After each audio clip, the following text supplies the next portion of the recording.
Hello and welcome to the latest episode of the Rangers Women's Supporters Group podcast. As always, I'm joined by Alan and Kat. How are you doing? Very good. Doing good. We're all a bit tired, to be honest. It's been a long weekend, but it's been a good weekend. And we're back at Ibrox this week, so we'll just get straight into things.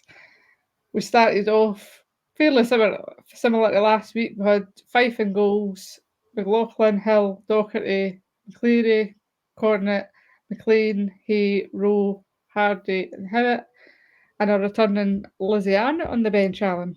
What did you make of the team? Good to see Lizzie back. Very good to see Lizzie back, and a surprise.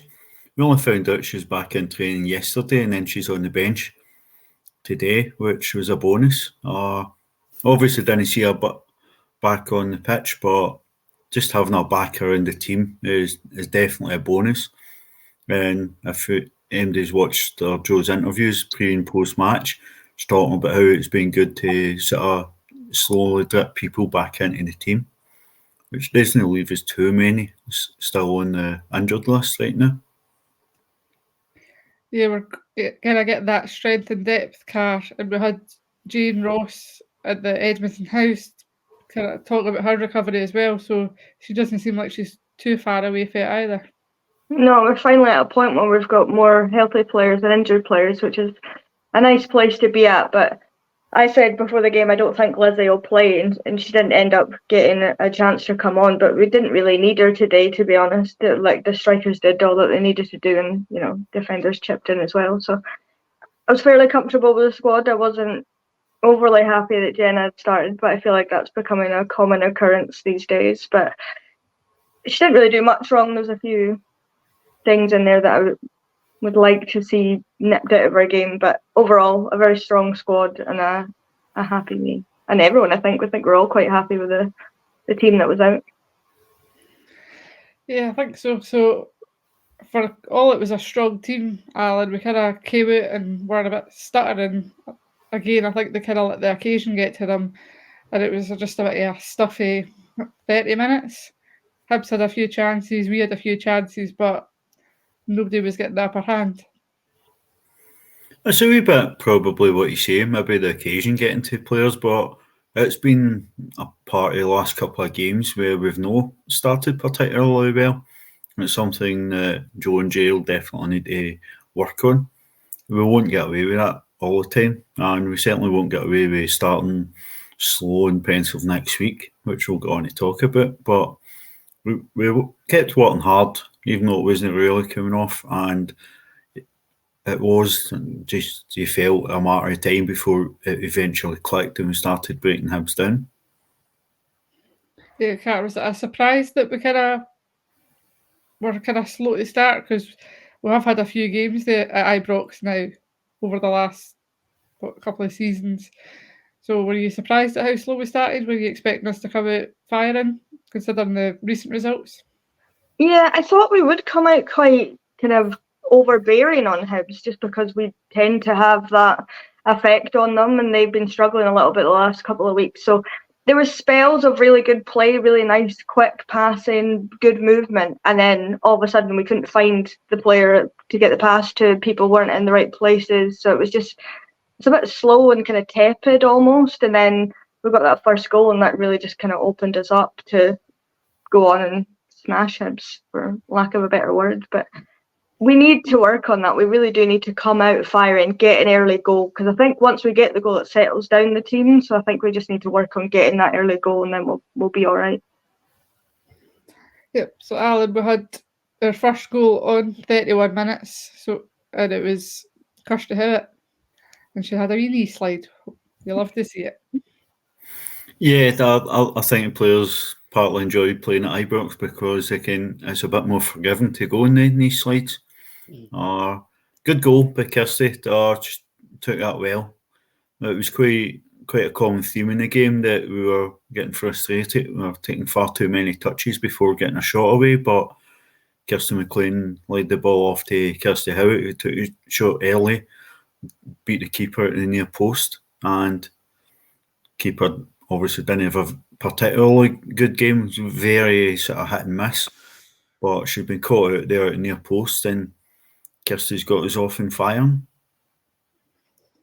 I think it's a bit of an understatement saying their keeper didn't have a very good game. I don't think she was even in the game. I think she was back in the motorway as soon as she got subbed off at half time.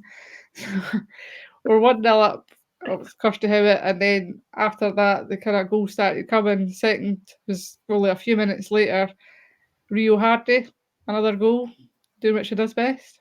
Yeah, Kirsty takes a shot. The keeper kind of spills it almost, doesn't get a hand on it, but Rio just pounces on it and smashes it home. And I think that's what I want to see. I want us following up on shots. Second ball, as Jenna would scream at them all from the back of the pitch. So it's nice that we were doing that today, and we did, capitalise on that on a couple of occasions today. So, Kirsty had numerous goals today, but her assists, her balls and everything was just really on form today. And I hope that can continue going forward, because she looks like she's at her peak now, and hopefully that will just keep going. Alan, we spoke about Rachel Rowe last week, how good she was, and she was everywhere today, but I think she was desperate to score, but as she'd said herself, she couldn't have bought a goal today, but she was certainly trying. Definitely, and you could sense that desperation. She really wanted to get involved in the scoring. I think it was clear it was a game. There was plenty of goals there for us. I think if you sort of look at a Hibs team, it's missing the experience of Joelle Murray and Siobhan Hunter at the back. You're going to be able to get at a Hibs team missing that experience at the back. But I just think we're struggling to quite get in the positions to take the shots. Where it was Rachel Rowe, Kirsty Howitt, Rio Hardy, even Chelsea, Brogan, was just taking an extra touch, trying to get into a better position. And, Rachel Rowe was everywhere on the park, but just couldn't really get a clean shot and goal. Yeah, then her third goal came again from Kirsty Howitt. She was just, everything she was touching the day seemed to actually be going in for a change car. Yeah, it was a nice ball in from Brogan. It was nice to see her back and kind of getting back up to speed as well. And again, the keeper kind of spills it, and Kirsty's there to fire it home. And you couldn't have got an easier first half in terms of goals. Had we put more balls in to that area, I think we probably could have been 4 or 5 up by half time, because the keeper just wasn't having a great first half, and I don't think she even came out for the second half, to be honest. I think they subbed the keeper at that point, which, you don't want to make light of that situation, but also they've made that decision that she wasn't good enough, and she wasn't, and we've capitalised on that. So I think we need to keep doing that, focus on, if the keeper's having a bad game, just put the ball in there and then things will come off for us. I think it's fair to say as well that the keeper did seem to get a few knocks where players diving in, so possibly could have been an injury, but we'll take all the goals we can get, so happy days. So we went in 3-0 up at half time. Alan, were you fairly happy with the way the first half ended? After sitting at 30 odd minutes and it being 0-0, I don't think we could be too unhappy at getting 3-0 at the break. We definitely upped the tempo as half went on, and getting 3-0 at the break and looking to come out and build on that in the second half after taking the break. Came out in the second half and a wee bit of a slow start, but it didn't take us quite so long to get into a rhythm. Yeah, but it didn't take long for Kirsty Howitt to get her hat-trick, Cash. That was 53 minutes and a hat-trick was in the bag. Yeah, it was a lovely ball in from Rio, who was down on the right, plays it in, and Kirsty just kind of, I don't know, she makes a great run because she starts it, lays it off, and then runs in at the kind of front post. I don't know, my terminology is not quite up to scratch here. We do apologise, but it's just a lovely ball in, and she's just buzzing. You can see how happy she was for getting the hat-trick, and everybody around her was just buzzing as well. I thought she was going to do another knee slide, but she decided not, and just the traditional jump up and down. But it was so nice to see her, how happy she was, getting that goal, because she was making all the runs and laying it off a lot of the time. She wouldn't take the shot on herself. She was laying it off to other people to try and get them to score. So it's nice that she was getting her rewards from everyone else. definitely. And then 2 minutes later, we got a goal from Kathy Hill. Alan, it was really great to see that Kathy finally got, well, that's 2 weeks in a row actually, she's got in the score sheet, but obviously we were doing a Wear It Pink fundraiser today, so obviously it's a special thing for Kathy, so it was really great to see her getting on the score sheet on such a special day for obviously her and for ourselves. Oh, definitely. The combination of the sort of campaign to raise awareness for a charity, and all the team were wearing the pink wrist tape, in support of that, and that would have meant a lot, I'm sure, to Kathy. And the fact that she's actually scored at Ibrox as well. It's not just scoring on sort of this day when we're sort of raising awareness for a charity, but she's managed to score at Ibrox, and it was possibly the best goal of the game. She was still forward after a set piece, and it was an absolutely brilliant ball in from deep from Rachel, and Kathy's beat the offside trap, which isn't really a phrase you'll hear often used on this podcast, but she beat the offside trap in an absolutely smashing header past the keeper. And I think it'll help her confidence massively, Car, because she's obviously had the games last season where she really wanted to win and results just weren't falling in her favour. So for her finally to get a win plus the goals, she'll be buzzing for weeks on end with that. Yeah, definitely. I think as well, because she was like struggling with her nose, her knee, and numerous different things, playing with the mask, and that she's not quite as confident as she could have been. So it's nice to see her scoring in 55 minutes, might I add. So all staunch Kathy getting a goal in 55 minutes at Ibrox must be kind of a dream come true for her. So it's just nice to see everybody bedded in and doing really well for each other. I'll just stick with you, Car, because I know you want to talk about this one. Alan's saying goal of the game, Kathy Hill, but you might be saying it's Megan Bell. Beautiful free kick. I mean, it's an incredible free kick. We don't know if Megan or Tess was going to take it, but she just curls it into the bottom corner as if she does it every game. It's just a superb free kick. And I mean, I think I'm tied on goal of the game between those two, because the ball in from Rachel for that last goal for Kathy is just incredible as well. But to see Megan back scoring as well at Ibrox, she's staunch as well, so she'll have enjoyed that one. It's just so nice to see her back, and hopefully she can kind of get her place, not back, but share it equally and get more game time, because she's kind of been struggling now that Rachel rolls back to get more game time in that midfield. Yeah, she's definitely going to be buzzing. They're all going to be walking on cloud 9 for next week. So then the final goal of the game came to Kirsty Howitt. 4 goals. Alan playing at Ibrox. I think she's nailed it. I don't think any day could have went any better for Kirsty Howitt. She's obviously grown up a supporter like we have. She's got the number 9 jersey, and she's tasked to score goals for Rangers, and she's playing at Ibrox and scoring 4 goals. As we're right, Hibs, a typically difficult team for us to play against, and as Car said, we've absolutely smashed them. Kirsty getting 4 goals, she'll be absolutely delighted with that. She will indeed. So it ended Rangers 7, Hibernian 0. And just, as you say, just a fantastic day all round. So we'll go with our players of the match. I think quite a few players could have been up for that, Alan, but who would you say would be your player of the match? Harsh vote would be on Kirsty. My player of the match will go to Kathy. Thought she was excellent at it back. I think, considering we've made a big deal of how many goals we've been conceding, well, not necessarily the amount of goals, it's just the amount of games that we fail to keep a clean sheet in. Kathy read danger well. She pressed at the right times. She stepped in, won the ball. She played the ball on, started a lot of attacks, and she led the line really well at the back, and was supported well by Nick and Kathy on her side. A very good shout. What about you, Car? Who are you going for? I mean, I think it has to be Kirsty Howard. I think you can't go and score four goals at Ibrox and not get player of the match. You know, she got the sponsored player of the match today, and I think she deserves it from me as well. She was just outstanding. My only criticism was take more shots on. Stop trying to lay things off for other people, and you'll probably get 2 hat-tricks in a game because she's capable of it. So I think it's got to be Kirsty Howard for me.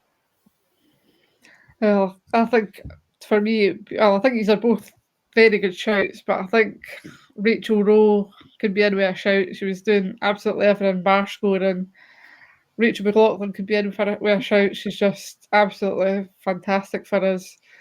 Jodie grew into the game. I think she was kind of started slow. I think the occasion kind of got to her at first, and then she grew into it. It was just absolutely phenomenal running up and down that wing. So, and then Nick just does Nick things. It's just like everybody was just, once they kind of eased into the game, they just stepped up, and it could be anybody. But I think overall it probably has to be Kirsty Howard for scoring all the goals. So as we touched on earlier, we obviously done our We're at Pink fundraiser for breast cancer now. It was great to see so many people wearing pink and coming up, chatting to us, and obviously donating to the fundraiser. So far, we've raised £243 for breast cancer now. So they really appreciate that. We really appreciate it. You can still donate. We'll put the link into the description of the podcast, obviously, of this podcast. Easy for me to say. And then obviously we're doing a little prize draw. So, Car, do you want to announce the winner of the prize draw? Yeah, so we just did it before we came on, and it was Stephen Wright who'd won, and the prize was one of the pink tasseled supporters group scarves signed by Kathy Hill. Thought it was very fitting to get Kathy to sign it, just, you know, how close it is to her heart, the organisation, everything that she'd been through with her mum. I thought it was very fitting to get her to sign it. We did think about getting everyone to sign it, but I thought it was just better just leave it at Kathy, and then we'll get in touch with Stephen, or he can get in touch with us, and we'll get it shipped off to him, or we can collect it at a game, or whatever he wants to do to get it to him. But really do appreciate everyone donating, and the amount of people today that came and bought badges from you and just said throw the rest of it in the donation was really nice. I really thought that was quite a fitting thing. People just willing to give their money to a great Definitely, we really do appreciate it. And I know Steve will appreciate that prize, and it's a charity that's close to his heart, so well done to Steve. And obviously, as Cassius, contact us and we'll get that over to you, or you can pick it up at a game. So we'll go to the loan review next, and then we'll come back to next week's game, because that might take a wee while to discuss. So for the loan review today, Becca didn't play for Hamilton. I think she's maybe got a knock, but I'm not sure. Mason played 20 minutes in a 1-1 draw versus Montrose. Jenna Ferguson was on the bench. Obviously, Partick played Celtic, which Megan started, but they conceded, was it 3-0 Celtic? 3-0 finished. Lucy Inman finally started. cause. Hallelujah. Park won 3-0, so she started and got a clean sheet. Who'd have thought it, eh? Well done, Lucy. Summer Laird was on the bench for Spartans, and what a game that was, with 4-3 Hearts in the end. So check out the highlights for that one. And then Kayla Jardine played 70 minutes and scored in a 6-0 win versus Dundee United. So good to see, as always, them getting minutes, Alan, and some absolutely fantastic games. Definitely some great experience, but that's exactly what we want from the players. Kayla went to Motherwell the second half of last season, got a lot of game time mostly off the bench. She's came back and started the season here. She's had game time off the bench and some starts for us, and now she's gotten back to Motherwell, and hopefully she'll be starting a lot more games. And she's obviously getting game time with Scotland under 19s as well. So the more game time Kayla and the rest of these girls are getting, the better. You know, we talk about Lucy's taking a few weeks to get into that Queen's Park team, but they're flying high in the championship, and when she's went in our first game I believe, today, and she's kept a clean sheet in a 3-0 win away from home. So they'll be under a bit of pressure as a team to beat down there. So that'll stand on good stead for coming back and challenging for us. Yeah, Cara, as we always say, it's good to see the youngsters getting out and getting game time because, as we said earlier, obviously Lizzie's going to come back, Jane's coming back, Lisa will eventually be coming back. So it's good to get them out, get some game time, and spend time in different environments, get experience. Yeah, it's always good being under different coaches because you'll learn different things depending on what way they play, what the formations are, all that kind of stuff. So it's nice that they're just getting out, getting game time, and especially for Lucy, it must have been frustrating for her to go out on loan and then sit on the bench for however long she was out away for. So it's nice for all of them to get some good quality game time as well, not just 10 minutes here and there. So really happy for that. That game Motherwell had today, it's just incredible. If it wasn't for us, winning 7-0, that would have been the game of the weekend, I think, because that is just incredible that they've managed to pull that off. But the whole league has become very competitive, like seemingly quite quickly, especially with how well Hearts were doing, and then all of a sudden they draw with Montrose, and then today we were certain they were, they weren't going to win it, and they come back and win it 4-3. So it's great that the whole league's getting really competitive, but good for our girls to get more game time and then hopefully come back to us and absolutely smash it and get more minutes for us next season.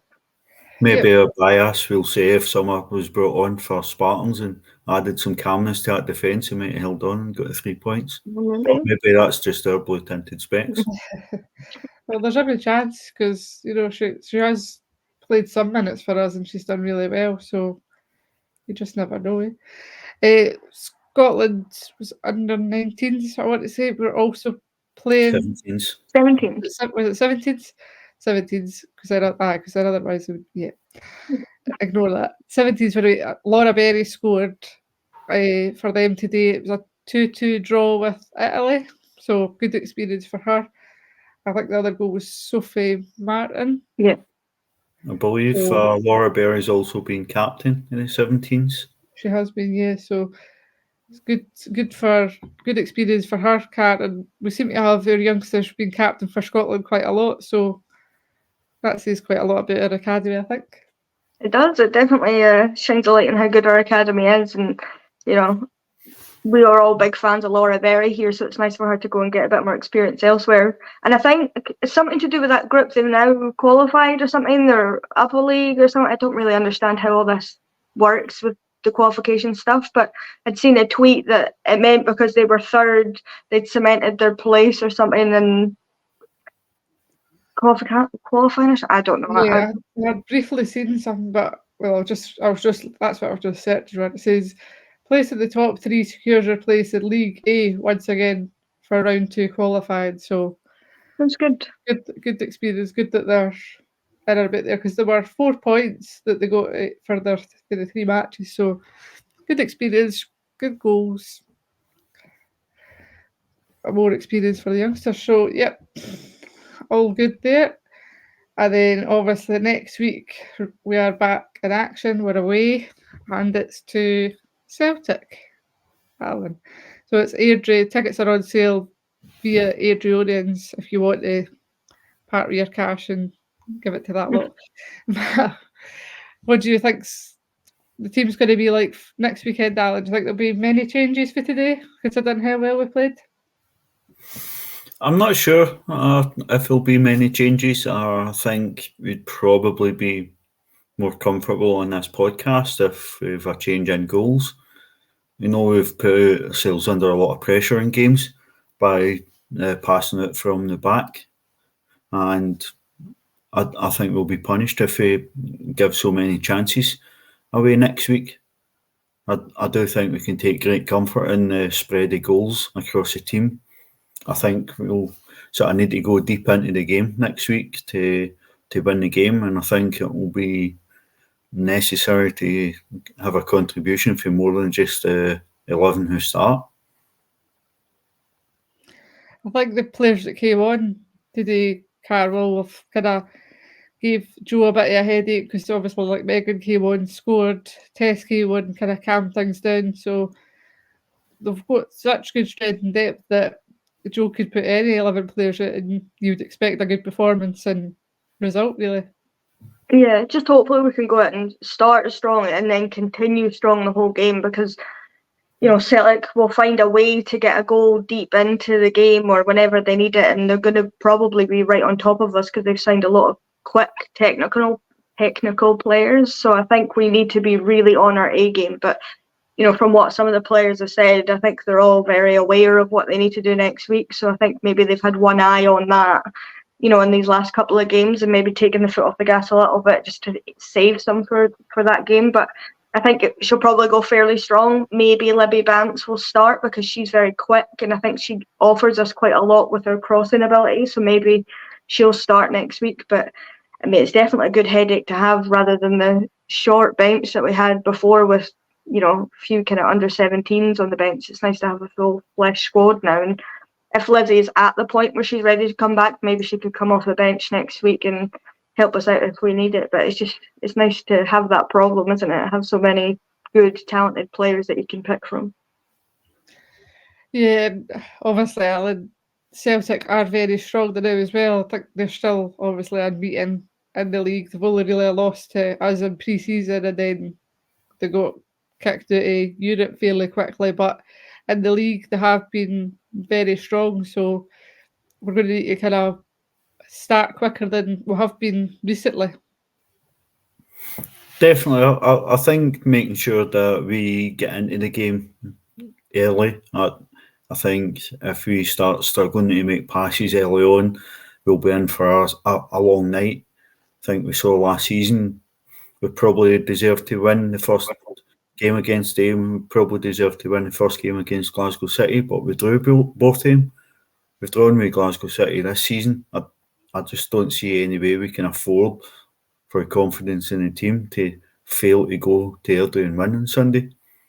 This game's massive to how we develop this team, and it's as strong a team and squad as we've had in the last year, probably, with players coming back, players finding form, and we need to make the most of this and go in against a team who clearly they're in good form as well, but we need to go and take the game to them because player for player, I think our squad's better. Yeah, so Car, obviously both teams in good form, so what way you think the score's going to go? Obviously you want it to be in our favour, but do you think it's going to be, because we've drew quite a few, so do you think we're definitely going to get the win, or? I don't know, it's a tough one because I thought we had enough to get past Glasgow City and we kind of stumbled a little bit there, so I'm mildly concerned that we might struggle. But the fact that we've had a few games under our belt now, we've got players back from injury, Rachel Rose back, she'll throw into tackles against them, I'm very sure, and all the rest of them, Nick, Rachel, Kathy, everyone will be well up for it. So I'm thinking it's either going to be a tight 2-1, not that you asked for my prediction, but a tight 2-1 or a 1-0. It's going to be very close, I think, but we need to be the one that's playing our game and not letting any passes go astray, because they'll just jump on anything they can to get on top of us. What do you think that Alan Cars gave their score prediction? So do you think, do you agree, or do you predicted a lot of goals today and we were like, aye, right, so what's your prediction?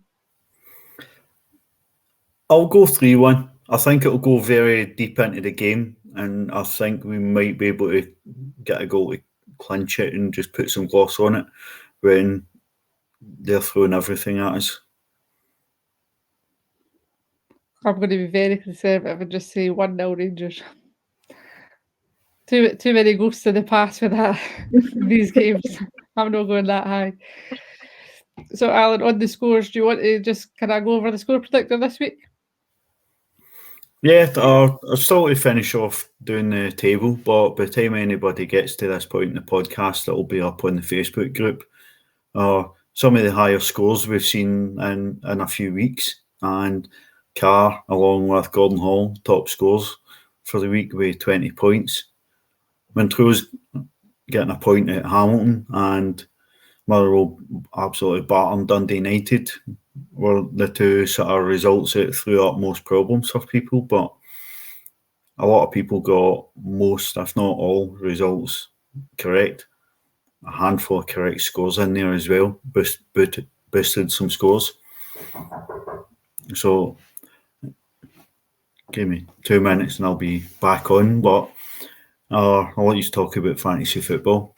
The wee second.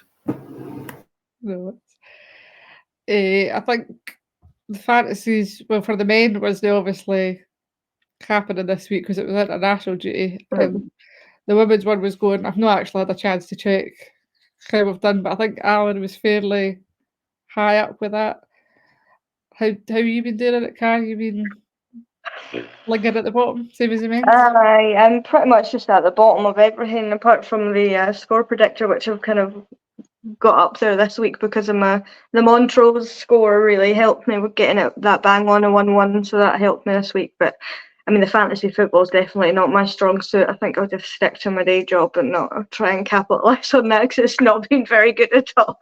But then it was the same last season when I had Ronaldo as captain for most of the season and he'd left at that point and I forgot to change it. So it's just the way that I am with these things. Maybe just need to get the coupons on because you seem to be doing all right with the scores. I don't have any money. Okay, well that's why you need to start getting the coupons on and you'll be £1 in.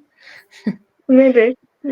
So say that we've not actually checked the women's fantasy league yet, but I think it's probably going to be you up there doing your thing and then Car lingering at the bottom as always. Well, some surprise results down south as well. So some performances that will probably help people more than others. We'll have a wee check of that later. We've had so much to do, but well done to Car though for the score predictor and Gordon. I think Gordon's coming back, dark horse again. So I think if that's us done everything, we'll leave it there. Unless you have anything else to add.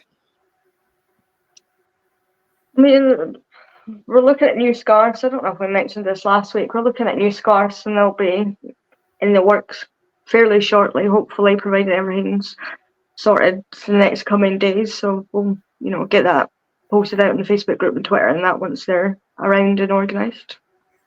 Maybe see if we can get something else to help with cold weather as well.